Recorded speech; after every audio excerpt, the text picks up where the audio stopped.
tal? ¿Cómo están? Buenas noches. Estamos en vivo, estamos arrancando la caja negra, 21:06, 28 grados la temperatura en Asunción.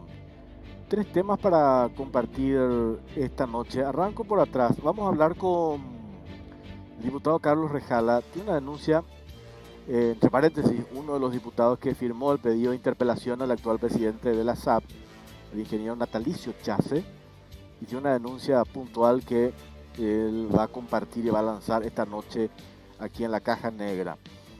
Después tenemos un informe que hemos preparado en relación al Ministerio de Obras Públicas y Comunicaciones. ¿Qué pasa en el MOPC? Hay una cantidad de protestas de diferentes empresas constructoras que nos arrimaron. Nosotros hablamos con varias de ellas, pero hay un hecho particular. Estos empresarios de la construcción no quieren hablar, no quieren dar la cara porque temen represalias que después le retengan, por ejemplo, el certificado con el que ellos tienen que cobrar. Y hay muchas dudas acerca de la transparencia de los procesos licitatorios. Vamos a mostrar casos puntuales de que le dan, por ejemplo, la adjudicación de las licitaciones en el MOPC a la séptima, a la sexta o a la quinta mejor oferta, dejando de lado a otros oferentes que arrimaron una mejor oferta para las obras públicas.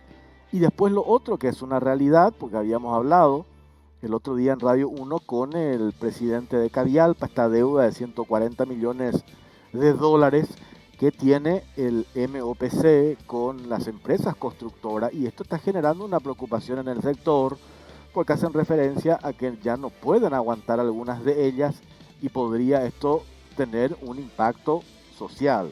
Cuando hablamos de impacto social implica despedir gente ahora a fin de año, y hablan de que también la plata ya está, pero depende de una cuestión política que ahí uno supone que el Ejecutivo tendría que hablar, negociar con los parlamentarios que están en el Senado, porque hay una serie de requisitos que impone el Banco Interamericano de Desarrollo que tiene que ver también con la transparencia, pero dependen de eso para que se dé este desembolso. La otra partida, el desembolso de casi 140 millones de dólares que depende, que quiere y pide de manera desesperada el sector de la construcción.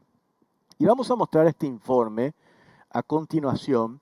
Tiene que ver con el Remdesivir. Este es un fármaco que ya se utiliza, fue aprobado su uso por la FDA en los Estados Unidos, recomiendan otros médicos, porque es un fármaco que surte efecto para combatir el COVID-19. En la conferencia de prensa habitual de los viernes de la semana pasada, el ministro de Salud, Julio Mazzoleni, reconoce que ellos sugieren a los médicos o le dan esa libertad a los médicos que si consideran que un paciente necesita el suministro de este medicamento, lo pueden hacer. Pero hay un problema. Este medicamento solamente hoy pueden acceder quienes están en condiciones de comprar este fármaco, porque tiene un costo relativamente importante. Y la pregunta es, si ya se ha demostrado su efectividad, que lo reconoce el propio ministro de Salud y se reconoce también a nivel internacional, y hoy vamos a hablar con un especialista, un infectólogo, el doctor Martín Agüero, que ya está con nosotros sobre este tema. ¿Qué es lo que demora cuando desde el Ministerio de Salud nos siguen diciendo de que están haciendo pruebas, ensayos acerca de la efectividad de este fármaco para tomar la decisión de adquirir? Y hay un caso puntual.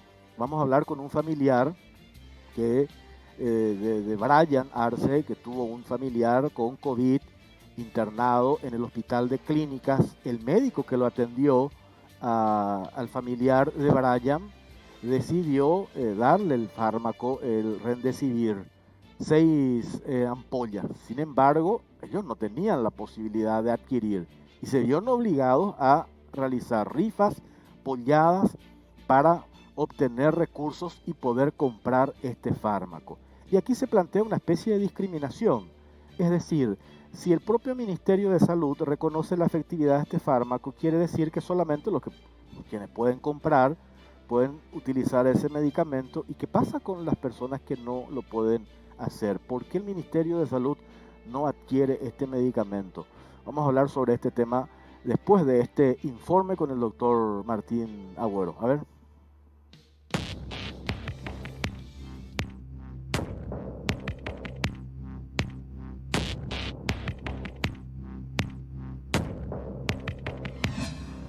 Remdesivir, ¿por qué el Ministerio de Salud no incluye en el protocolo para pacientes con COVID?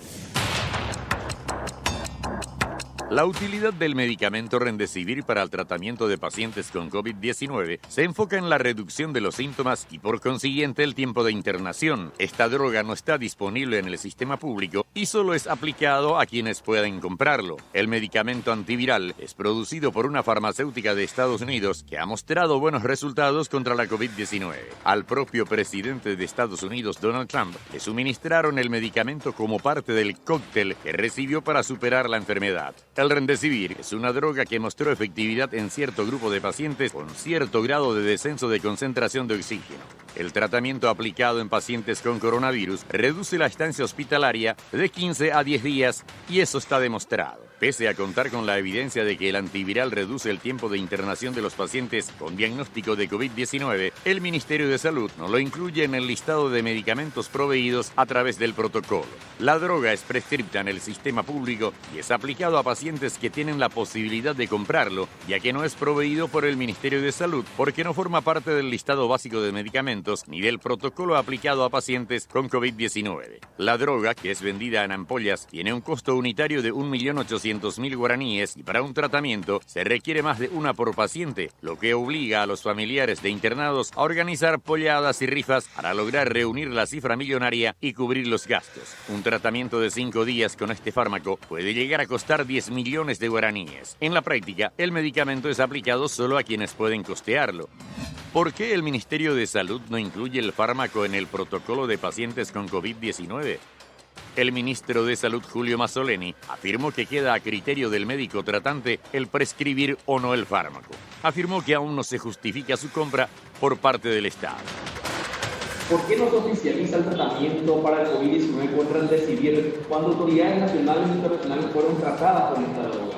Sí, por lo siguiente. En primer lugar, hay que recordar que sigue siendo un tratamiento experimental. Por otro lado, nosotros hemos recurrido justamente a la Organización Panamericana de la Salud, a la Organización Mundial de la Salud, a los efectos de tener una opinión, si se quiere, una suerte de dictamen en ese sentido.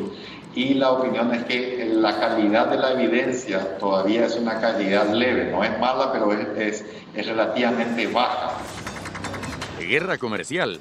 Una de las hipótesis que explicaría la negativa del ministerio para incluir el medicamento en el listado básico es porque el medicamento es producido por la farmacéutica que denunció al clan Ferreira, lo que significaría una guerra comercial en medio de la pandemia y las necesidades de los pacientes.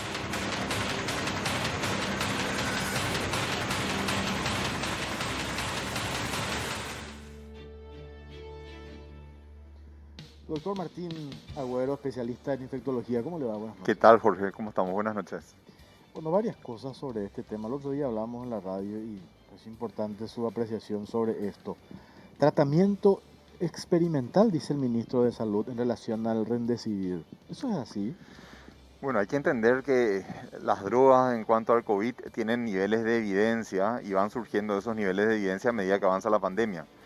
Lo que se puede decir del Remdesivir actualmente se podría resumir en los siguientes puntos. En primera instancia, que es una droga antiviral, no es una droga de apoyo como los corticoides y como los anticoagulantes, o sea que es una droga dirigida a disminuir la replicación del virus. Y entendiendo que esta enfermedad tiene una primera fase de replicación viral, en esta primera fase es útil y hay trabajos que demuestran que si se aplica en el grupo de pacientes adecuado, llámese pacientes que están con un déficit de oxígeno en sangre, una hipoxemia que va avanzando y que pudieran estar yendo hacia una asistencia respiratoria mecánica, o sea, hacia ser intubados, ese tipo de pacientes sí se beneficia porque hay una reducción en el tiempo de estancia hospitalaria, o sea que en última instancia eso significa que el paciente al estar menos tiempo obviamente se cura antes, ¿verdad? Entonces hay un grupo muy particular, pero en ese grupo muy particular, que es un grupo crítico, sí tiene evidencia fuerte. Justamente habías pasado en una de las en la infografía la foto del artículo del New England Journal of Medicine que se publicó hará 15 días y donde Sí. demostraban esta reducción de 15 a 10 días, ¿verdad? En ese sentido, sí, paciente adecuado, tiempo de intervención adecuado, se puede decir que esta droga es útil.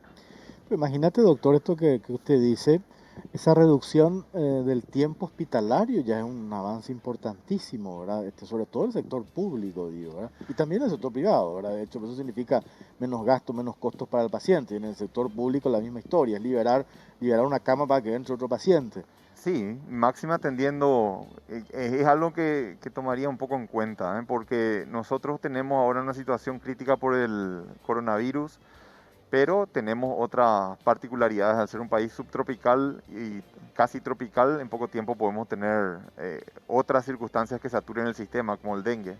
Entonces, el tener camas disponibles es una ventaja no menor. Bueno, estaba buscando acá el material precisamente. En Estados Unidos, le pusimos en el informe al actual presidente Donald Trump, le suministraron este fármaco, ¿verdad? Y ellos, lastimosamente no pude, porque he hablado con un profesional, es médico que está trabajando allá y que le habíamos hecho también una entrevista y pues, ellos defienden, dicen, nosotros no entendemos por qué en Paraguay todavía siguen sosteniendo de que están haciendo estudios. ¿Qué más estudios se puede hacer si eso que usted dijo ya hay evidencias positivas en ese punto que usted hizo referencia? Entonces es cuando nos preguntamos qué es lo que pasa, ¿verdad? Claro, es una droga que si vamos a las referencias de Estados Unidos, a las referencias institucionales, los Institutos Nacionales de Salud, NIH, de los Estados Unidos, que tienen guías en referencia a varias enfermedades, entre ellas COVID, hará cuestión de 10 días sacaron su última guía, en la cual en este tipo de pacientes es recomendación A1, que significa recomendación de alto nivel de evidencia. En este tipo de pacientes que estoy refiriendo. Cuando desde el Ministerio de Salud dice queda ya a criterio de cada profesional médico tomar la decisión si amerita no recetar este fármaco. Eso lo dicen desde el Ministerio de Salud, lo dijo el propio ministro Mazzoleni. Entonces yo digo, bueno, quiere decir que ya hay un reconocimiento de la efectividad en casos puntuales de este fármaco. ¿En qué momento el médico debe tomar la decisión? A este paciente lo tengo que tratar con Remdesivir y a este paciente no. Haciendo un ejemplo gráfico, un paciente que ingresa hoy y tiene 3 días de evolución, por así decirlo, y que en los siguientes 4 a 5 días empieza a tener un deterioro importante en el aspecto respiratorio especialmente. Existen varios parámetros, pero vamos al aspecto respiratorio. Paciente que no precisó entrar a un aparato, a una máquina de respiración, de ventilación mecánica, ese paciente que se va deteriorando va a tener un control de cómo va saturando, y cuando tenga una saturación de 92% para abajo, ese es el momento en el cual el Remdesivir demostró su eficacia, evitando en gran parte la entrada justamente a la ventilación mecánica. No sé si lo dijo públicamente, pero el doctor Sequera lo dijo, no sé si lo dijo al aire, pero hizo referencia a que esto es solamente una decisión de médicos que están vinculados al sector privado. Y me llamó el otro día una amiga médica que está en el Hospital Nacional de Itagua y me decía que una colega suya estaba con COVID y necesitaban Remdesivir. Me dice, por favor, llamarle al ministro de Salud desde la radio, al viceministro, a Julio Rolón, insistirle, porque ¿cómo es posible que acá en Paraguay hay una empresa farmacéutica que tiene ese medicamento y que acá sigamos negando? Y lo mismo me pasó con una enfermera, y no digo el nombre, pero sí digo de dónde es, del hospital Mariano Roque Alonso. Ya está, esto entra en terapia intensiva y me pasa incluso para que le insista, en este caso a Julio Rolón, el PRIN de la conversación, pidiéndole acá, me están pidiendo Remdesivir, doctor, ¿por qué no puedo? Y yo no estoy en condiciones hoy de comprar porque tengo el salario de enfermera, no estoy en condiciones económicas de acceder a ese fármaco. Es decir, en el sector público también se insiste y se pide por este medicamento. Y ahí es donde yo digo, ¿qué más tiene que darse? Yo entiendo cuando el otro día me decían el Ministerio de Salud, estamos haciendo las pruebas, Mazzoleni dice, la calidad de la evidencia es baja, pero todo lo que no solamente usted, enseguida vamos a hablar con el doctor Tomás Mateo Valmelli, también considera, habla de la efectividad de varios otros profesionales, no solamente acá, sino a nivel internacional, ¿verdad? Dando una opinión, la verdad es que en este sentido hay que dar opiniones frías y categóricas, ¿verdad? Desapasionadas. Si uno busca evidencia de alta calidad en cuanto a todas las drogas, por la situación que la pandemia generó, no va a poder encontrar evidencias muy altas, porque la mayoría de los estudios se están haciendo muy rápido. Entonces, si buscamos evidencias de extremada calidad médica, probablemente las tengamos dentro de un año. Con todo lo que implica pasar la pandemia durante este tiempo sin tomar algunas decisiones. Pero existe evidencia a favor en algunos aspectos como el que yo le mencionaba, y es evidencia fuerte, no es evidencia mala. Cuando hablamos hablando técnicamente, si es que un médico tiene que juzgar un trabajo que le va a hacer tomar una decisión, por ejemplo, de usar o no esta droga, recurre a trabajos que se llaman medicina randomizados, a doble ciego, y existen trabajos randomizados a doble ciego que demuestran eficacia en ese aspecto particular que te estoy diciendo, y justamente por ello está incluida en este tipo de pacientes. Fíjate que la fineza de la indicación de los americanos, de los norteamericanos, es paciente leve no se usa, paciente moderado no se usa, paciente severo acá sí. Paciente severo que va yendo hacia ventilación mecánica, acá se usa. Paciente en ventilación mecánica, acá ya probablemente no sea tan útil. O sea que hay un momento en el cual vos le rescatás con la droga. Con el Remdesivir. Con el Remdesivir, al menos en las evidencias que hay hoy día, Claro. 3 de noviembre. Doctor Tomás Mateo Valmelli, Tommy, doctor, ¿cómo le va? Buenas noches. Buenas noches, Jorge. Buenas noches, Martín. Un Hola, placer Tommy. poder compartir con usted. Bueno, te ¿Qué tal, agradezco. Martín? ¿Cómo estás? Bien, Tommy. Doctor, te agradezco de vuelta tu gentileza. Siempre hago la salvedad de que gentilmente nos atendés y siempre tu aporte es importante porque, como te decía el otro día, lo que queremos es aportar información, datos a la ciudadanía. Doctor, sobre este tema lo habíamos hablado también, pero quiero nomás también compartir otra visión, aparte la del doctor Agüero, la eficacia de este fármaco que ya hemos hablado y que ya se ha demostrado, y sin embargo acá en el sector público todavía hay una resistencia en autorizar, en adquirir para su uso. Entonces yo hablaba, acá hay una especie de discriminación. Quienes tienen la posibilidad de comprar este fármaco lo pueden hacer, pero ¿qué pasa con esas personas que necesitan en ese tiempo determinado que dice el doctor Agüero, pero que no tienen el recurso económico para hacerlo? Y esto demuestra la falta de un sistema sanitario que sea equitativo y proporcional. El que puede pagar, inclusive dentro de una institución pública, se le administra el Remdesivir. El que no puede pagar, no se le puede administrar. Yo creo que como política sanitaria, considero hasta equivocada desde el punto de vista económico. El Remdesivir es una droga que en un momento de la evolución de la enfermedad del COVID-19, en aquellos pacientes en que el médico considera que tiene una progresión de la enfermedad que puede ir a un cuadro severo, se ha demostrado su efectividad en el acortamiento del tiempo de la enfermedad, porque es un antiviral que tiene acción directa sobre la replicación, para que se entienda que el virus no se multiplique más de las veces que se tendría que multiplicar sin ningún contrapeso. El Remdesivir evita que el virus tenga una alta replicación y por lo tanto produzca más daño del que produciría en su evolución natural.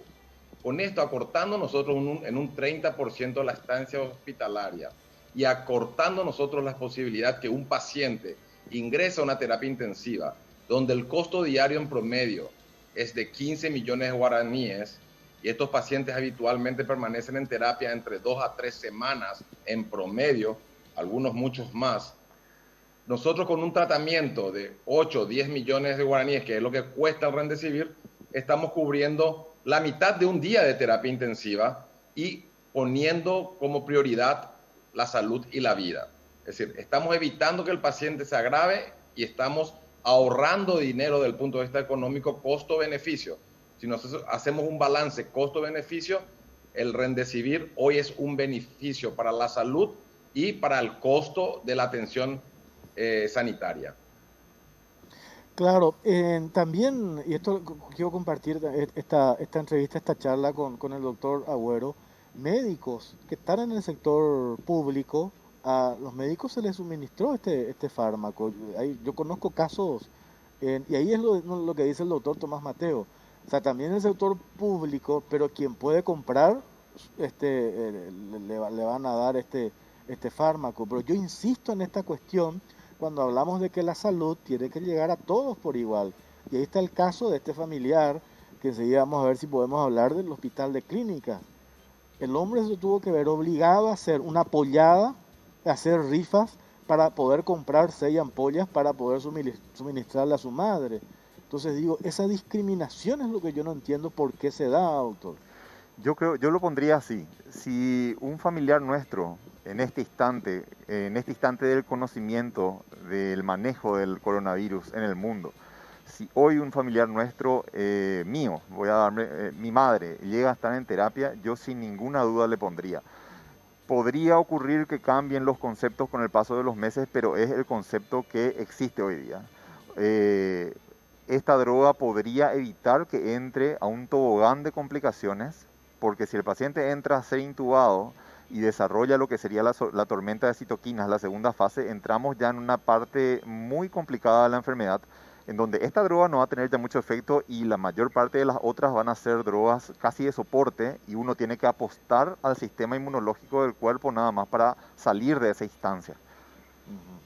Ahora, doctor, Tomás Mateo, es cierto, el otro día usted me dijo esa pregunta a trasladar a la gente del Ministerio de Salud, pero perdón que insista, ¿qué es lo que podemos hacer en general nosotros desde acá, desde la prensa, ustedes los profesionales médicos, para que el Ministerio de Salud entienda que esto es importante, porque ellos mismos están utilizando y están recomendando que si el médico considera importante, en el sector público digo, puede suministrar? Pero insisto, ¿por qué no hay una política del Ministerio de Salud en la adquisición de este fármaco?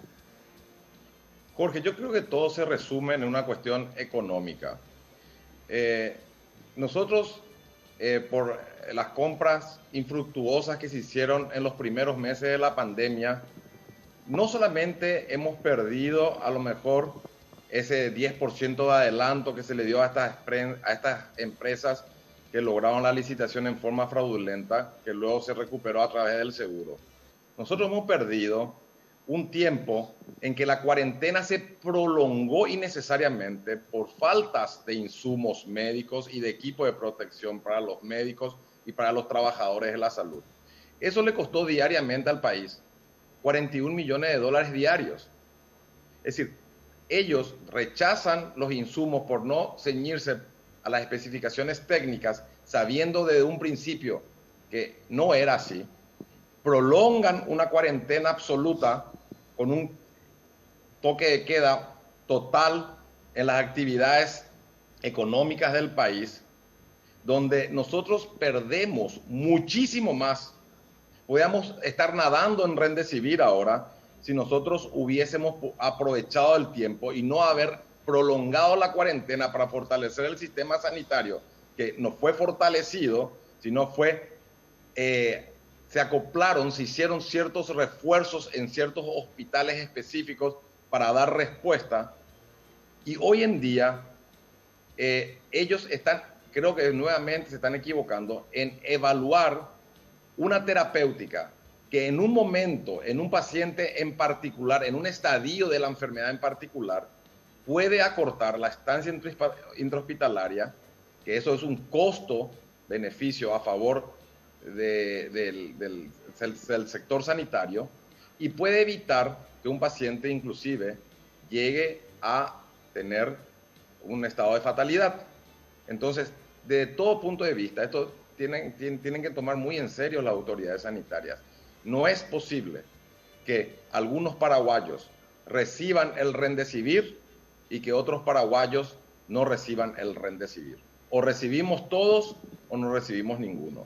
Y como en este caso está la droga en el Paraguay, se produce a nivel nacional, tenemos al alcance creo que es momento que ellos revean sus protocolos y comiencen al grupo específico de pacientes en un estadio que el médico considere que donde el Remdesivir puede ser beneficioso en ese paciente, comiencen a comprar este medicamento y que reciban todos aquellos que realmente puedan ser beneficiados con el mismo.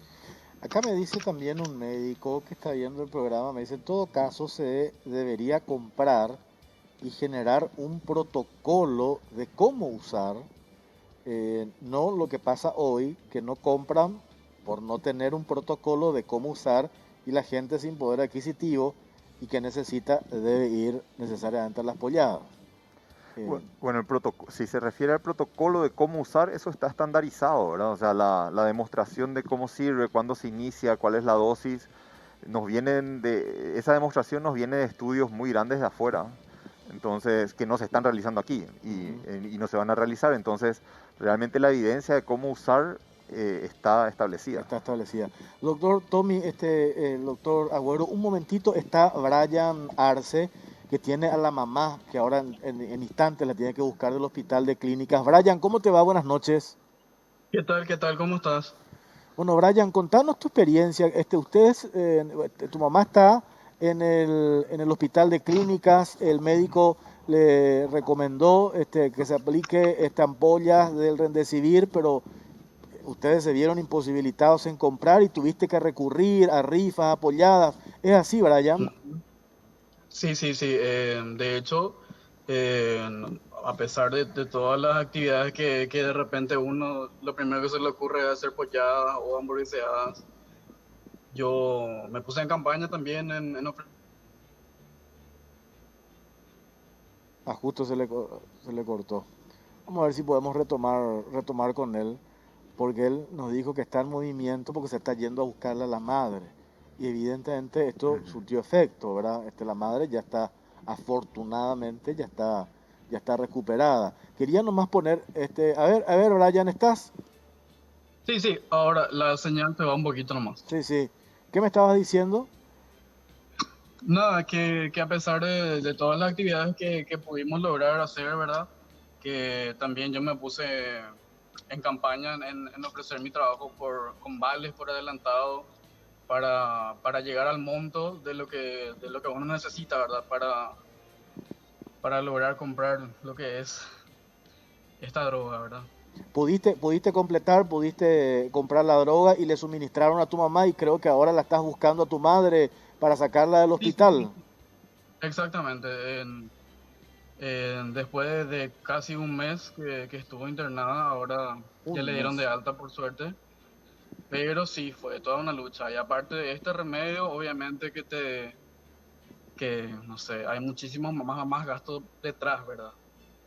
Como antibióticos, qué sé yo, inclusive guantes. Para los profesionales uno tiene que poner, ¿verdad? Y Claro. así, es toda una lucha.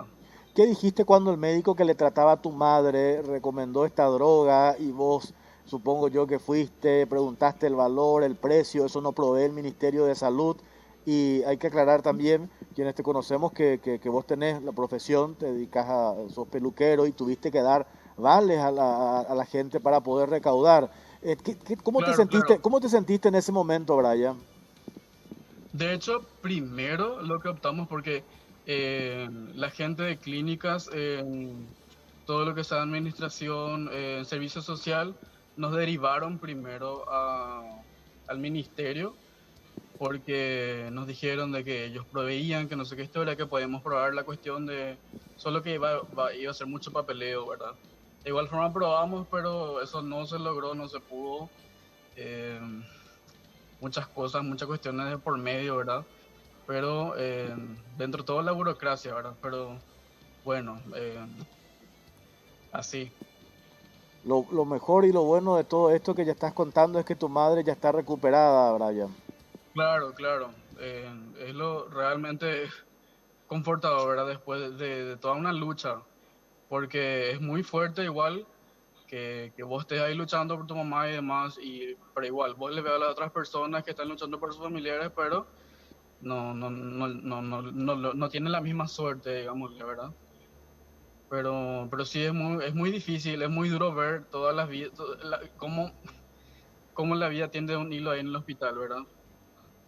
Claro, me imagino también esa impotencia, ¿verdad? Vos afortunadamente estabas en condiciones, tenés un trabajo, Claro, estás en condiciones de organizar con tus amigos, hiciste la rifa, hiciste ujú, este evento para poder, exactamente, sí. ¿qué pasa con esas Eso personas que también, no tienen, ¿verdad? y sí, que ni siquiera tiene recursos de nada, ¿entendés? Eso también es muy, muy fuerte de ver y presenciar. Bueno, Brian, ese testimonio queríamos recoger, sé que te estás yendo a buscarla a tu madre, gracias por este contacto, muy amable. Dale, dale, muchas gracias a ustedes. Gracias, Brian Arce. Ahí está. ¿Cuántos casos de esto, doctor Tomás Mateo, debe haber? Y yo supongo, dígame si esto no le sensibiliza a uno, ¿verdad? Yo le decía a Brian, él afortunadamente tiene un empleo y pudo optar por la creatividad, hizo polladas, habló con sus amigos, con sus clientes, le dio vale, págame ahora en efectivo y después yo te hago por cortes de pelo. Imagínate lo que tiene que pasar. ¿Cuántos casos de esto debe haber, doctor Tomás? Y mira, Jorge, muchísimos, porque en el sector público, que es que absorbe el mayor número del 70% de la responsabilidad de la salud en el Paraguay, de la población, ¿verdad? En primer lugar, a lo mejor muchos no están enterados que existen esta droga. Y en segundo lugar, quiero hacer una acotación más. Sí. Hablan de, Se habla de un fortalecimiento o de una hipertrofia del sistema sanitario. ¿Para qué querés camas? ¿Para qué querés respiradores si no tenés medicamentos para curar? La cama, acostarle a un paciente en una cama, el paciente no se cura por estar acostado en una cama hospital, o si no, dejémoslo en su casa, que también su cama va a ser más cómoda. El paciente se cura porque el médico, el trabajador de la salud, en base a evidencia científica, que hoy en día no podemos tener evidencias científicas de fuerte rigor por el poco tiempo que tiene la pandemia, uno toma medidas terapéuticas y en este caso esta es una de las pocas medidas terapéuticas específicas que actúan directamente sobre el virus. El resto de las medidas que se hacen, la dexametasona como antiinflamatorio, la fraxeparina, noxaparina para evitar los fenómenos tromboembólicos posteriores, son para evitar las complicaciones en la fase 3, en la fase terminal de la COVID, donde se produce una tormenta inflamatoria inmunológica. Entonces nosotros lo que queremos con el Remdesivir es evitar llegar a esa fase 3, donde realmente todos sabemos que tenemos nosotros, de cada 3 pacientes que ingresan a terapia intensiva, uno fallece. Tenemos un 30% aproximadamente de mortalidad. Nosotros queremos darle la oportunidad a todos los paraguayos que reciban el Remdesivir en el momento indicado, la dosis adecuada, bajo el protocolo ya estandarizado a nivel mundial, ya que tenemos nosotros en el país y nosotros se le ha dado un recurso económico al ministerio que jamás en la vida recibió por la ley de excepción al inicio de la pandemia, se le dio más de 500 millones de dólares para fortalecer el sistema sanitario. Y el fortalecimiento del sistema sanitario, parte del fortalecimiento es comprar medicamentos, comprar insumos, comprar antibióticos, comprar sueros, y comprar todo lo que se necesite para dar una asistencia adecuada. Y hoy en día en el mundo entero el Remdesivir entra dentro de los protocolos a nivel mundial. No hay excusa para no utilizar el Remdesivir en Paraguay en forma equitativa y proporcional para cualquier paraguayo que lo requiera. Yo no quiero creer nomás que exista esto que hacíamos referencia en el informe, doctor, una especie de, no sé si guerra comercial, un pase de factura. Si eso es así, esto es un despropósito, ¿verdad? Escuchamos nosotros el testimonio de este joven Brian, hablé del caso del Hospital Nacional de Itagua, hablé del caso de esta enfermera que estaba en el Mariano Roque Alonso. Entonces yo no sé si esas mezquindades podemos hoy relucir cuando hay una necesidad y la evidencia ya confirmada de que este fármaco se puede utilizar.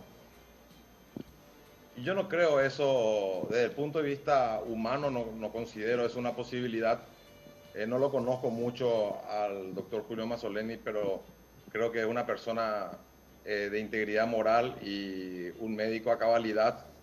Nosotros los médicos tenemos como principio básico curar, si no se puede curar, disminuir la dolencia, y si no se puede disminuir la dolencia, acompañar.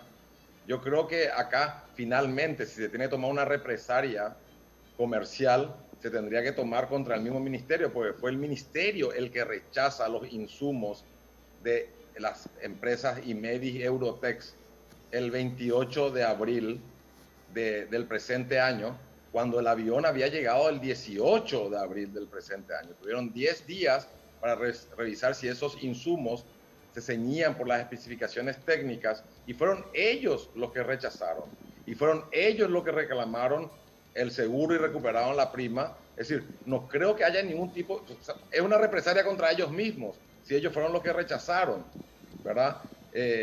Acá yo creo que no es una cuestión de represalia, yo creo que ellos no le están dando un valor, el valor que realmente se le tiene que dar a esta medicación, que hoy, 3 de noviembre, 21 y 30 horas, es lo único que tenemos a mano.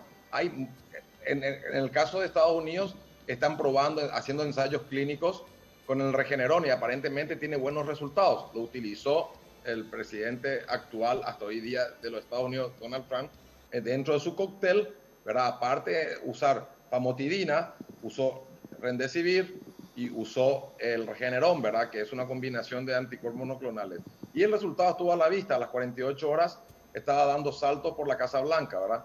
Entonces yo creo que acá mismo tenemos autoridades del Ejecutivo. Sí, Nuestro ministro del Interior recibió también el Policlínico Policial. es verdad. Y te puedo asegurar que si alguna de las autoridades sanitarias entran dentro del grupo a quien está indicado la administración del Remdesivir, van a exigir que recibirlo.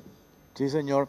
Doctor, le agradecemos su tiempo y rescato esto que usted dijo. Es inmoral que pacientes anden así como el que mostrábamos recién este testimonio, cuando el Ministerio de Salud tiene esos 500 millones de dólares. Eso es inmoral, y rescato esa afirmación suya. Doctor, gracias por su tiempo, muy amable. Gracias, Jorge, un placer. Martín, un fuerte abrazo. Igualmente, y felicidades Tommy. por el programa. Muchas gracias. Y sigamos poniéndole al tanto a la población y supervisando desde nuestro lugar de trabajo las situaciones sanitarias que se pueden dar, porque esto va para largo todavía, va Sí, para muy largo. sí, señor. Muchas gracias, Tomás Mateo Valmelli, médico infectólogo. Nosotros hacemos una pausa, a la vuelta volvemos con el doctor Martín Agüero y cerramos este bloque. Pausa, venimos enseguida.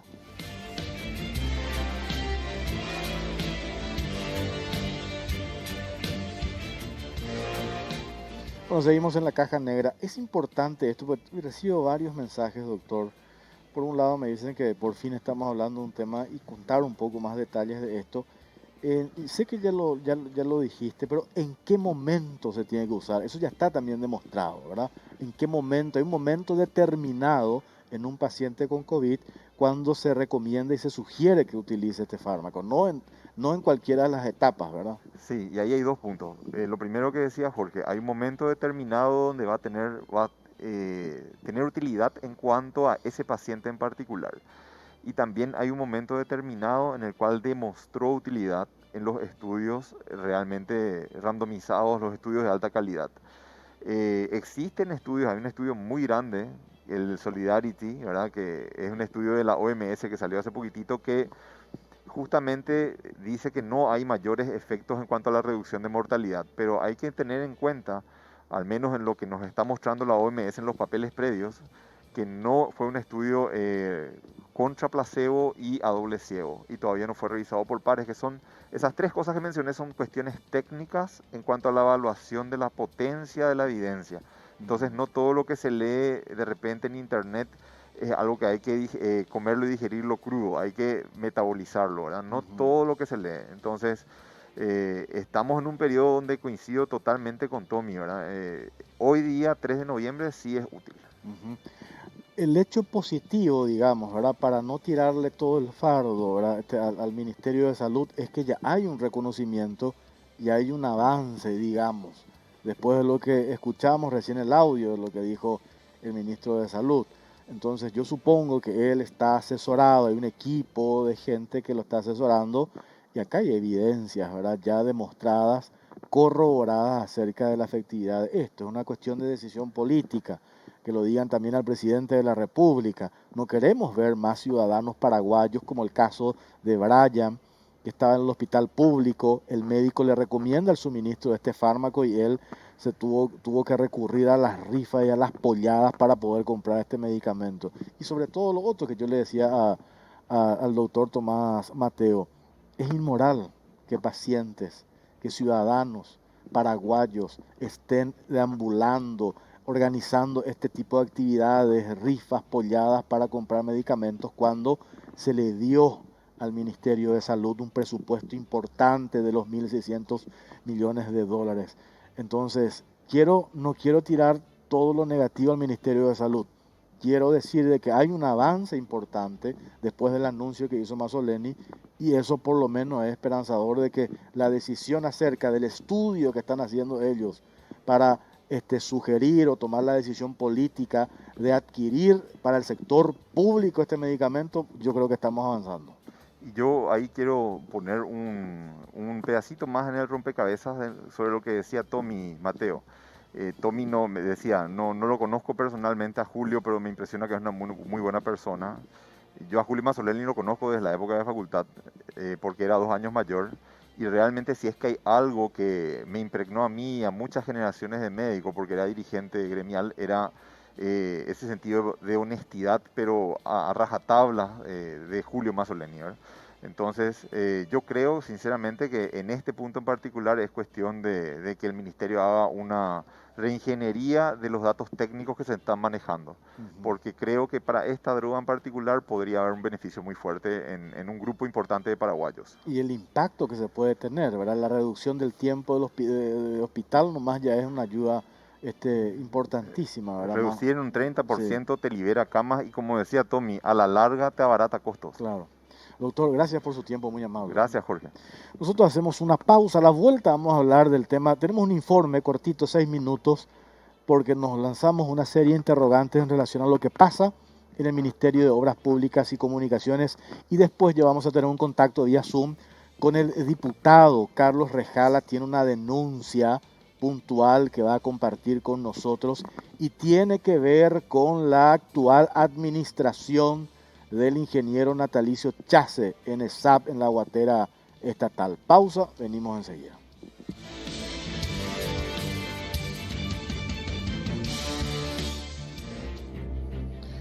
Bueno, Santa Rita, una historia de 1500 años, tiene sus raíces en las tierras de Gran Hacienda. Recuerdos pertenecientes a familias que construyeron la historia chilena, un legado que se disfruta en cada copa de vino y los tesoros perdurados en la bodega. Gran Hacienda, historia y tradición en cada brindis. Bueno, tenemos un informe sobre el Ministerio de Obras Públicas y Comunicaciones. Nosotros charlamos con varios empresarios de la construcción y ellos están preocupados por la manera en que se están definiendo, según el testimonio de estos empresarios, algunas licitaciones en el Ministerio de Obras Públicas y Comunicaciones. También nos hacían referencia de que se crearon como feudos, uno que maneja el viceministro, el de caminos vecinales, el asesor jurídico, el director de vialidad. Pero independientemente a eso, lo que preocupa es que no hay según los empresarios de la construcción, un criterio definido para determinar las adjudicaciones. Por ejemplo, hay casos puntuales y eso se puede ver, esa información pública, está en el portal de la Dirección Nacional de Contrataciones Públicas, la cantidad de protestas que se presentaron en varias licitaciones, principalmente, por ejemplo, la licitación de la ruta Traschaco. Hablan de irregularidades, que no se tiene en cuenta la calidad, el precio, se otorga a ofertas que están en el sexto, séptimo lugar, y eso preocupa al sector de la construcción. Nosotros preparamos un informe y también hacemos referencia a lo otro que es una preocupación porque podría tener una consecuencia social, que es el no pago a las empresas constructoras. Hay una deuda de 140 millones de dólares y hay empresas que ya no pueden soportar, aguantar y se van a ver en la obligación de despedir gente. Veamos el informe.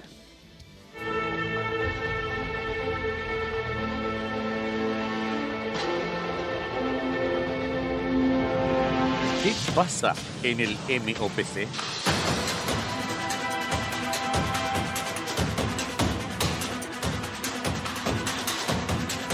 Al presidente Mario Abdo Benítez le entregaron un cúmulo de pruebas sobre ciertos manejos irregulares en el Ministerio de Obras Públicas y Comunicaciones, MOPC, en donde la administración del ministro Arnoldo Vins hace agua por todos lados. Esa sensación de alta ejecución presupuestaria, 61%, es una falsa percepción de buena gestión. En el ministerio se desató una guerra interna feroz, donde cada viceministro y directores crearon sus propios feudos con un comité evaluador que cocina licitaciones, que adjudica obras a las ofertas más caras y a los que no reúnen todos los requisitos. Empresas constructoras reclaman que desde junio no están cobrando por obras ya licitadas y en pleno proceso de ejecución. Se les debe cerca de 140 millones de dólares. En el ojo de la tormenta aparecen el viceministro de Obras Ignacio Gómez, el director de Vialidad Hugo Arce Palma, el director de Caminos Vecinales Rodolfo Segovia y el director jurídico Hernán Martínez. Entre las obras protestadas están la licitación para la reconstrucción del último tramo de la ruta Transchaco. Se presentaron varias empresas y el ministerio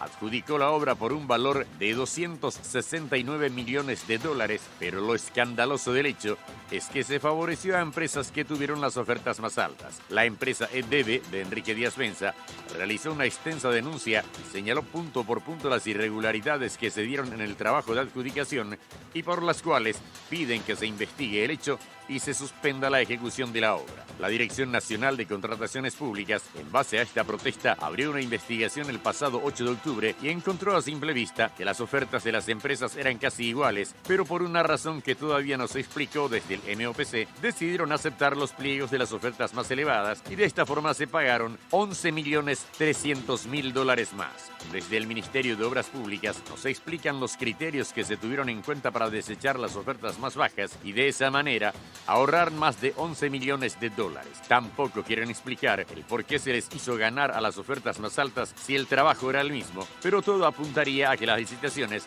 ya están cocinadas y distribuidas a los feudos que se formaron dentro del ministerio y que ya fue denunciada, lo que destaparía manejos oscuros dentro del Ministerio de Obras. Todo hace sospechar que en el ministerio existen claques que están digitando las licitaciones para empresas amigas y al momento de la adjudicación de las licitaciones no se tienen en cuenta las ofertas más bajas ni mejor calidad en el trabajo, solo que sean amigos y estén dentro de la claque. Así es como se distribuyeron las obras a las empresas que mayor precio ofertaron e igual ganaron. La Transchaco está dividida en lotes 1 y 2, del tramo 1 y los lotes 2 y 4 del tramo 2, desde Cerrito hasta Río Verde, que son 273 kilómetros, y es lo que se cuestiona y se está pidiendo que sea impugnada, mientras la Dirección Nacional de Contrataciones Públicas investiga los puntos oscuros.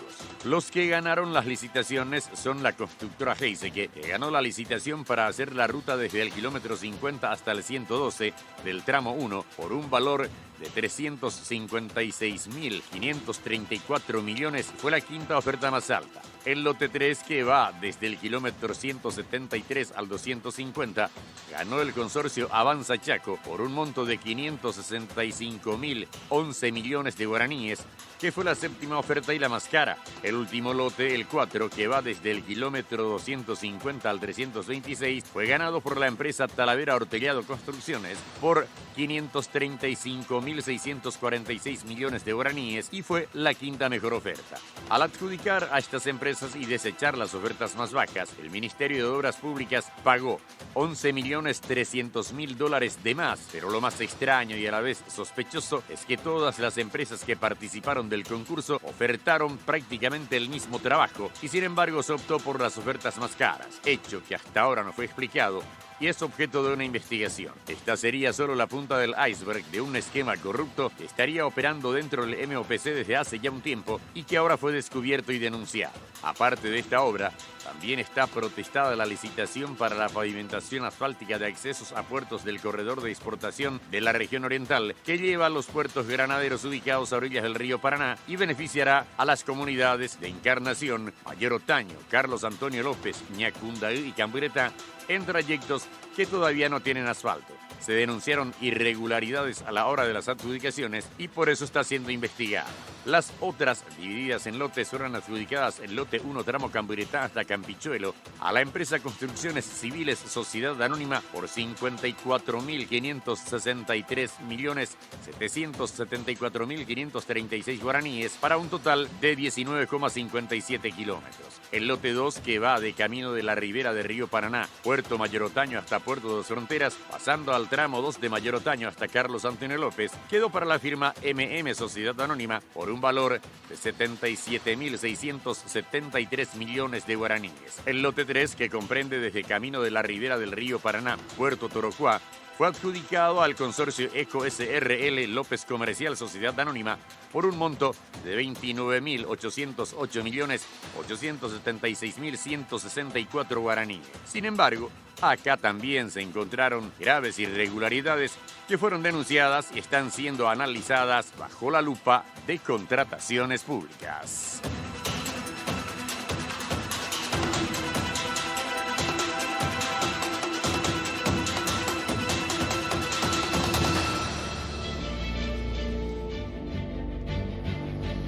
Bueno, estamos en vivo, 22 y cuánto, y 5 minutos, 27 grados la temperatura en Asunción. Diputado de Hagamos, Carlos Rejala, ¿cómo le va? Buenas noches. Buenas noches, Jorge. Muy buenas noches también a la teleaudiencia de La Caja y a Unicanal. Un placer estar contigo. Bueno, estaba viendo que tu nombre también está en la lista de diputados, antes de ir al tema principal, que pide a la Cámara Baja que se lo interpele al actual presidente de la Guatera Estatal, al ingeniero Natalicio Chase, ¿es así? Así, Jorge, bueno, rápidamente la ineficiencia en gestión, la mala intención es lo que funda la SAT hace bastante tiempo. Si tenemos un presidente que se dedica a otras cosas, de lo que hoy vamos a hablar rápidamente, menos a su rol de titular de la SAT, ¿qué resultados podemos esperar y mucho más en pandemia, Jorge? Los resultados que están a la vista, que sabemos que es el pan nuestro de cada día, es lo que justifica nuestro acompañamiento de esa interpelación que bien mencionabas, que realizamos el día de hoy con compañeros de la multibancada. Hoy presentamos dicho pedido de interpelación. Y bueno, Jorge, razones sobran, con creces, no vemos resultados positivos para la gente. Son 19 preguntas que hemos realizado, básicamente tratan sobre la situación actual, sobre qué estrategia tiene para combatir los hechos vergonzosos que están a la vista, y que es de todos los días, ¿verdad? Que prácticamente ya es común y corriente, moneda corriente a nuestra gente, ¿verdad? Estos servicios básicos que hoy escasean, un desabastecimiento total y nada más y nada menos que el agua potable, algo vital para subsistir y mucho más combatir en esta pandemia que nos llevaron tantos meses de encierro, ¿verdad? Realmente lo que solicitamos es que nos explique sus últimas declaraciones en la prensa, cuántas contrataciones y nombramientos han realizado. Tenemos muchos indicios, Jorge, de la audiencia de altísimo planillerismo en dicha institución. Acompañamos el pedido de interpelación porque además habíamos solicitado hace unas semanas atrás el informe del subsidio de 120 millones de guaraníes, más de 20 millones de dólares asignados para la pandemia, del cual nunca tuvimos respuesta. Hay muchas cuestiones que el presidente titular de la SAT, de la Guatera Estatal, Natalicio Chase, debe responder ante la ciudadanía, no solo a los diputados, sino a la ciudadanía principalmente. Jorge, esta ciudadanía ya no tolera más, pues estamos todos susceptibles, principalmente la gente menos pudiente, y bueno, sin ese servicio vital que es el agua, creo que la pandemia misma va a ser difícil combatir. Pero hay un tema más que es la denuncia contra Natalicio. Estaba justamente sobre eso, viendo un posteo suyo, dice, como representante del pueblo, indiqué a nuestro equipo técnico que investigara el trasfondo. y me encontré con ingratas sorpresas. Estamos compilando los documentos y esta noche lo vamos a revelar. ¿Cuáles son esas ingratas sorpresas que usted hace mención acá en este posteo en sus redes sociales y que lo va a contar esta noche? Esperaba tu llamada, tu Zoom, tu comunicación contigo, Jorge, para justamente dar a conocer este tema. Acá viene lo grave. Constatamos con nuestro equipo técnico de investigación, licitaciones públicas, como ya lo hemos hecho en varias licitaciones amañadas, que en este caso en particular, el actual titular de la SAT, anteriormente se dedicaba a ganar licitaciones públicas, pero eso, Jorge, no está mal. Lo que sí está mal es ser funcionario público o autoridad del gobierno y a la par ser proveedor del Estado. Sí, señor. El presidente Mario Dado Benítez mantiene como titular de la guatera estatal de la SAT a una persona que sigue ganando licitaciones públicas. Es decir, como autoridad del gobierno, Natalicio Chase se dedica también a ser proveedor del propio gobierno. Es como si fuese que vos, Jorge, sea titular de la SAT, funcionario público, pagado por el pueblo paraguayo, que sale el dinero de cada contribuyente y a la par estás ganando licitaciones y cobrando millonadas, un platal de dinero en dichas licitaciones en tu mismo gobierno, o sea, sos juez y parte. Y te doy un dato, Jorge, un solo dato. Te nombro una empresa, Jónica S.A. En su declaración jurada del año 2008, Chase declaraba que tenía acciones de su empresa, de esa empresa, de la Jónica. Estamos hablando de alrededor de 300 millones de guaraníes como inversión que tenía en esa empresa. En la página de contrataciones públicas figura actualmente como socio accionista y representante legal de dicha empresa. En licitación número 300 y algo mil, de fecha 19 de agosto del año 2019. No estamos hablando de periodo anterior de gobierno, estamos hablando de periodo Mario Dado Benítez. Fecha 19 de agosto del 2019. Verificamos que el MOPC, justamente es lo que vos estabas denunciando recientemente en tu programa, ¿sí? MOPC adjudicó un contrato a su empresa, a la empresa de Natalicio Chase, cual hoy es accionista, representante legal de dicha empresa Jónica, por más de 8.000 millones de guaraníes, específicamente 8.532.916.000 guaraníes, adjudicada periodo Mario Dado Benítez, siendo juez y parte autoridad, máxima autoridad de la SAT Natalicio Chase. Realmente lo que preocupa acá, mi querido Jorge y de la audiencia, es que un alto funcionario, una máxima autoridad pueda influir en resultados de licitaciones y sea juez y parte, como había mencionado. Imagínate la locura de llegamos en este gobierno. Y eso que no te nombré, los 120 y pico mil millones de guaraníes que ganó esta empresa en periodos anteriores, mucho antes. Y solamente, mira, te digo, que ser autoridad nacional, teniendo la posibilidad que influya en los pagos que se realizan en esta empresa a partir de hoy, dicta mucho y hay indicios de influencia en materia de cobro y en licitaciones públicas amañadas, en este caso por una autoridad competente, titular de la SAT, que dicta de este periodo 2019. Y bueno, eso es lo grave, eso es lo lamentable nuevamente que vemos en esta empresa, en este gobierno, y nos consta que llamativamente su empresa cobró durante esta administración más de 12.000 millones, y recientemente había mencionado que más de 140 millones de dólares hay en MOPC, que el MOPC adeuda a otras empresas, y esta rápidamente cobra sin qué ni para qué. Obviamente es parte del gobierno. A ver, diputado, para entender un poco, acá el hecho que usted está denunciando, a lo mejor contratos anteriores que pudo haber tenido Chase cuando no era funcionario público, digamos que ahí no habría ningún problema de que sea proveedor del Estado.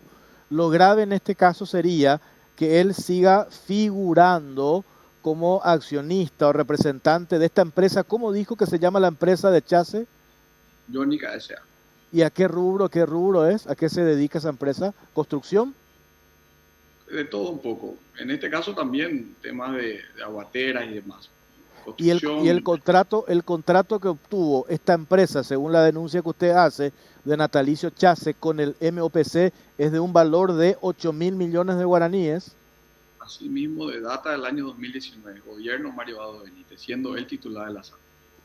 Claro, categórico. Esto tendríamos que preguntarle, a ver si podemos preguntar al presidente de la SAP qué explicación le da a esto. Y él figura en esta empresa Jónica S.A., figura como accionista o como representante legal, diputado. Accionista y representante legal. O sea, no hay ninguna duda de que él está vinculado a esta empresa. Absolutamente. Ya. Y esos 12.000 millones de guaraníes, aparte que cobró de este contrato de 8.000 millones que usted dice de que es del periodo anterior.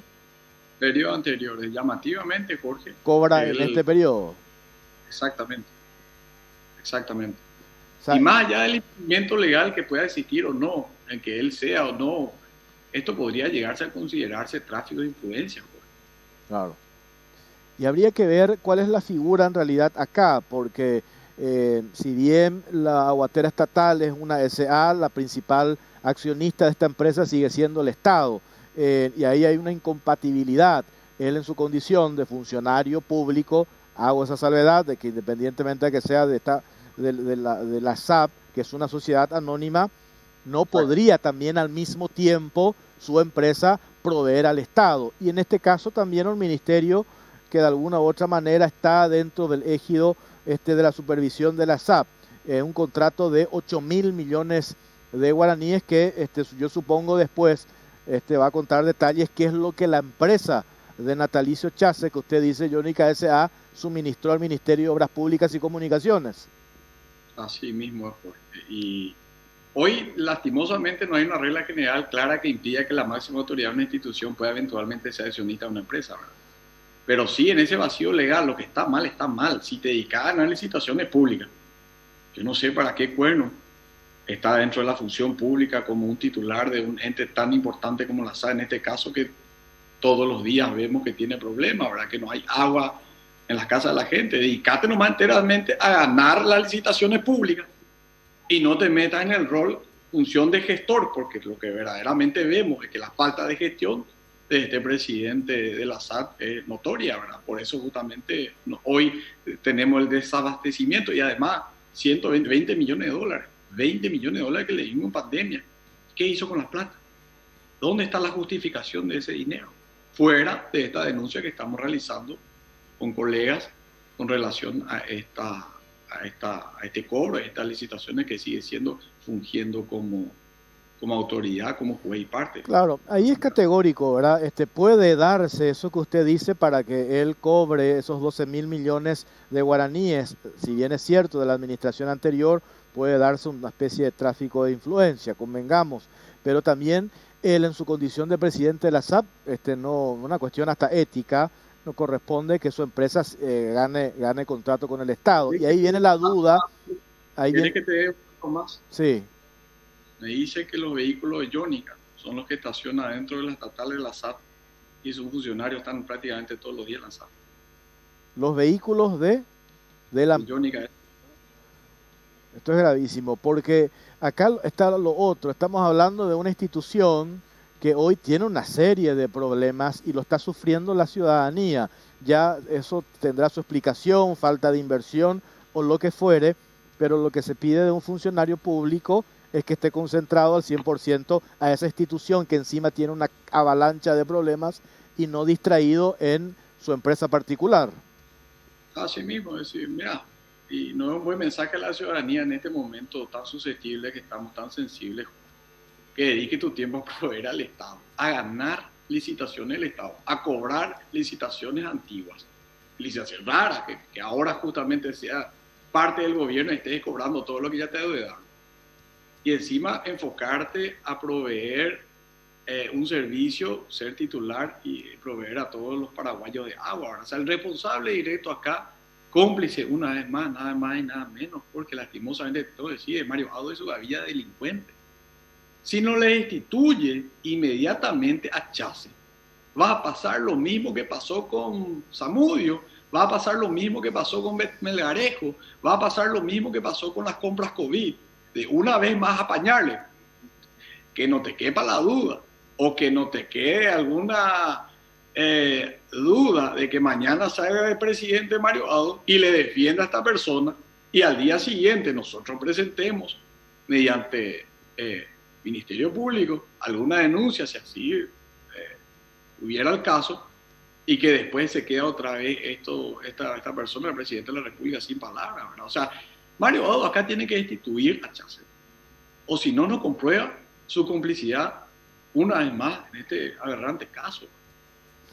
Vamos a ver si podemos hablar con Natalicio. Diputado, le agradecemos estos datos y esta denuncia. Le vamos a hacer en la semana también el seguimiento.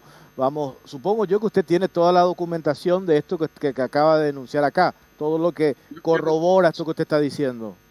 Así, una vez más, siempre, con documentación, y quiero escucharle la interpelación a Natalicio Chase, quiero escuchar qué dice sobre esto. Quiero escuchar también una vez más a Carlos Antonio López, gerente de la SAC, que nos recomienda a toda la ciudadanía que comprar tanques y motores. Mira, no me extrañaría que sean proveedores también de tanques y motores. O sea, realmente esta es la punta del iceberg. Estamos recibiendo muchísimas denuncias. Y así como siempre vamos a ir hasta el fondo de todo hecho de corrupción que sinceramente estamos muy cansados. ¿Crees que van a tener los votos en la Cámara de Diputados para aprobar la interpelación, diputado? El apoyo, por ejemplo, de los colorados, que son mayoría. Sí. Yo creo que sí. No me quepa la duda. Ahora, sí te voy a decir algo que una persona del interior de Canindeyú, un colega tuyo, periodista, y con esto me despido de vos, me dijo: Carlito, animate, hacé en tus redes sociales, que gracias a Dios la gente te sigue, y poné nombre y apellido de tu colega como nunca hiciste. La gente que no te va a seguir en Putihuevo Escolar, y la gente que te sigue públicamente en Putihuevo Escolar, y la gente que en estos casos como este de Natalicio Chase de la SAP, con anuencia del presidente de la República y el MOPC, no acompañan el pedido de interpelación. Ya, estoy pensando seriamente en hacerlo público, quién sigue y quién no sigue. Diputado, vamos a ir en contacto. Muchas gracias por su tiempo, muy amable. Muchísimas gracias, Jorge. Un saludo a la televidencia y gracias por el espacio siempre. Carlos Rejala, diputado de la oposición, diputado de Hagamos. Hace dos cuestiones acá. Por un lado está él con la multibancada, y otros diputados de la oposición presentaron una nota. Hay 20 preguntas, un pedido de interpelación al presidente de la SAP, y lo otro, esta denuncia gravísima que hace. Vamos a ver si podemos hablar con Natalicio Chase. ¿Qué nos dice sobre esto? Según el diputado Rejala, la empresa Jónica S.A. es proveedora del Estado. Esta empresa donde Natalicio Chase, según Rejala, figura como representante legal, como accionista. El año pasado, según Rejala, habría ganado una adjudicación, una licitación de 8.000 millones de guaraníes. No sabemos qué es lo que proveyó la empresa vinculada, según el diputado, a Natalicio Chase. Y también esta misma empresa ha ganado licitaciones gobiernos anteriores, pero llamativamente logra cobrar ahora 12.000 millones de guaraníes en el Ministerio de Obras Públicas y Comunicaciones. En total estamos hablando de ¿cuánto? 12.000 más 8, 20.000 millones de guaraníes que le paga el MOPC a la empresa de Natalicio Chase. Hago la salvedad, yo sobre esto no tengo ninguna documentación, simplemente estamos recogiendo esta denuncia que hace el diputado Carlos Rejala en relación a la administración de Natalicio Chase. Si esto se corrobora, y por eso nos gustaría hablar con el presidente de la SAT, si efectivamente esto es así, cuál es su vínculo con la empresa Jónica S.A., si efectivamente ganó un contrato el año pasado de 8.000 millones de guaraníes, y si efectivamente logró cobrar deudas anteriores en favor de su empresa por valor de 12.000 millones de guaraníes. Y si se confirma que él sigue siendo accionista o representante legal de esta empresa, y le vamos a preguntar, una institución como la SAP, que hoy requiere la mayor concentración de quien está al frente de ese ente en dedicación y tiempo por todos los problemas que padecemos los usuarios de la SAT, nos gustaría que el que está al frente de esa institución se dedique 100% a solucionar los problemas en la guatera estatal y no que eventualmente pueda estar quizás distraído en su empresa particular, si es así como denuncia el diputado Carlos Rejala. ¿Me confirman, por favor, si está Natalicio Chazo? Si no, hacemos una pausa cortita y vamos a venir enseguida. Avísame, Cintia, si está, para tener y ya ahora, porque es una denuncia gravísima, una denuncia gravísima la que hace el diputado. Si nos sale vía Zoom, lo podemos hacer vía telefónica, ¿eh? Si nos sale vía Zoom, podemos hacerlo vía telefónica. Natalicio Chaza, ingeniero, ¿cómo le va? Buenas noches. Buenas noches, ¿cómo están ustedes? Muy bien. No sé si llegó a escuchar esto que acaba de denunciar Carlos Rejala. Usted sigue siendo accionista, representante legal de esta empresa Iónica S.A., que el año pasado habría ganado un contrato de 8.000 millones de guaraníes en el Ministerio de Obras Públicas y Comunicaciones, ingeniero. Sí, antes que nada, quería comunicarte, Jorge, que sí, nosotros no somos accionistas de ninguna punta de iceberg, de ningún tipo de tanque. Y este muchacho, por su juventud, a lo mejor es un poco apresurado en tomar decisiones. Su equipo técnico, que dice que estuvo investigando, habla de adjudicaciones por 120.000 millones. No sé de dónde saca esos números. Cualquiera puede acceder a la página de contrataciones públicas para verificar la veracidad de esos hechos. Ahí están todos los contratos que ha ganado la empresa, a la cual yo soy accionista desde el año 1996. Entonces no hay nada que esconder. Aparte de eso, ¿verdad? Sus técnicos, por lo visto, no saben buscar ni en internet no saben buscar, porque no encuentran los datos en una página de control público que tiene todos los datos al alcance de la vista. Y buscar protagonismo con mentiras me parece poco inteligente. No va a tener avance un protagonismo de ese tipo, porque está acostumbrado a este tipo de actuaciones. Si él como diputado hubiera estado preocupado del problema de agua que sufre nuestro país, así como nos visitaron 8 o 9 o 10 diputados de diferentes lugares, como el diputado Bachi Núñez, por ejemplo, que consiguió una planta de tratamiento y los recursos para la ciudad de Nanagua, que comienza la semana que viene, se hubiera acercado a ver cuáles son los problemas estructurales que tiene la empresa de servicios sanitarios y que son un problema histórico. Nosotros no somos magos, recurrimos a los recursos económicos que tenemos para hacer la construcción de la infraestructura. Y con respecto a lo que él hablaba, de que yo soy accionista de una empresa que se llama Jónica S.A., sí es cierto, yo soy accionista, a la fecha no tengo la representación legal, pero sí soy accionista y esa empresa no tiene ninguna limitación para presentarse en ninguna licitación, aunque lo ha hecho en una sola en este periodo, porque la ley solamente prohíbe que la empresa a la cual yo soy accionista se presente en lugar de dependencia donde yo tengo poder de decisión. Yo no tengo ningún poder de decisión en el Ministerio de Obras Públicas y esa empresa ha ganado esa licitación en su momento con 23 empresas ha competido y ha tenido el mejor precio. Además de eso, ¿verdad? Es importante que ellos se acostumbren a trabajar sobre hecho y no sobre la honorabilidad de las personas, porque a lo mejor por su poca capacidad de análisis saca este tipo de conclusiones. A ver, un hecho objetivo, ingeniero. Esta empresa, Iónica S.A., existe y usted reconoce que es accionista de esta empresa. Esta empresa ha ganado. Soy accionista de esta empresa. ¿Esta empresa ha ganado licitaciones ahora en este gobierno, el año pasado en el MOPC, sí o no? El año pasado, en junio del año pasado, ha ganado una licitación para mantenimiento de caminos vecinales. Es una empresa que se dedica a la construcción vial. Yo soy accionista de esa empresa y lo que sería desleal o raro sería que yo esconda mis acciones bajo otro nombre para obtener beneficios, ¿verdad? Tampoco eso es cierto. Además que la empresa a la cual yo soy accionista está en la misma situación que habías denunciado un poquitito antes, está en la lista de deudores del ministerio. Prácticamente no ha cobrado, ha terminado ese trabajo en diciembre del año pasado y no ha cobrado más del 50% del valor de esa obra.